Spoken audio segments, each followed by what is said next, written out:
बिस्मिल्लाहिर्रहमानिर्रहीम। अस्सलाम वालेकुम नाज़रीन, फ्रेशनेस ऑफ साउंड में खुश आमदीद।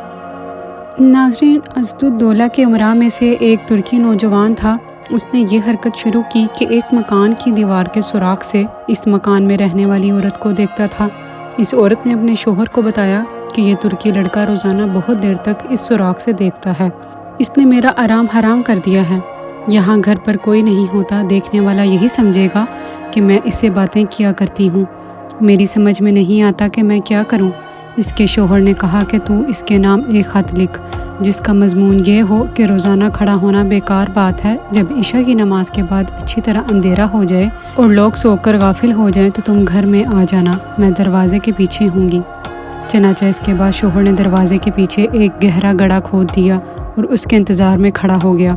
जब वो तुर्की लड़का आया और दरवाज़ा खोला और अंदर दाखिल हुआ तो इस औरत के शोहर ने इसको धक्का देकर गड्ढे में डाल दिया और इस पर मिट्टी भर दी।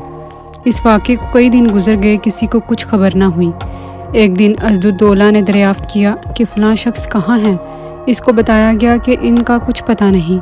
इस पर असदुद्दौला गौर व फिक्र करते रहे, यहाँ तक कि इस तहकीक की उन्होंने ये सूरत निकाली। एक शख्स को उस मौज़न को बुलाने के लिए भेजा जो इस मकान के करीब वाली मस्जिद का मौज़न था। उसने मौज़न को बज़ाहिर बहुत सख्त पकड़ा और असदुद्दौला के सामने हाजिर कर दिया। फिर असदुद्दौला ने आहिस्ता से इससे कहा कि ये 100 दिनार ले लो और जो कुछ हम तुमको हुक्म दें इसकी तामील करो।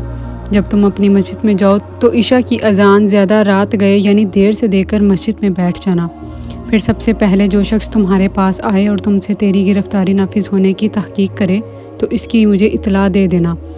इसने कहा बहुत अच्छा। तो इस मौज़न ने ऐसा ही किया। तो जो शख्स सबसे पहले मस्जिद में तहकीक के लिए आया तो ये वही शख्स था जिसने तुर्की को मारा था। इसने मौज़न से कहा कि मेरा दिल तेरी तरफ लगा हुआ था और तुम्हें इस तरह गिरफ्तार करके बुलवाने से असदुद्दौला की तुमसे क्या गर्ज थी। मौज़न ने कहा अल्हम्दुलिल्लाह खैरियत है, कोई ख़ास बात नहीं थी। जब सुबह हुई तो मौज़न ने असदुद्दौला के पास जाकर पूरा हाल बताया। असदुद्दौला ने इस शख्स यानी कातिल को हाजिर होने का हुक्म दिया। ये हाजिर हो गया। इससे पूछा कि तुर्की का क्या मामला है, बयान करो। उसने कहा कि मैं आपसे बिल्कुल सच्ची बात कहता हूँ, मेरी बीवी बहुत पर्देदार और पाक दामन है। ये एक शख्स घात लगाए हुए इसको देखता था और परेशान करता था और मेरी बीवी बदनामी के खौफ से शख्स के खड़े रहने से परेशान हो गई तो मैंने इसके साथ ऐसा मामला किया और पूरी तफसील बयान कर दी। असदुद्दौला ने कहा जाओ सुपुर्दे खुदा, न किसी ने कुछ सुना और न किसी ने तुमसे पूछा।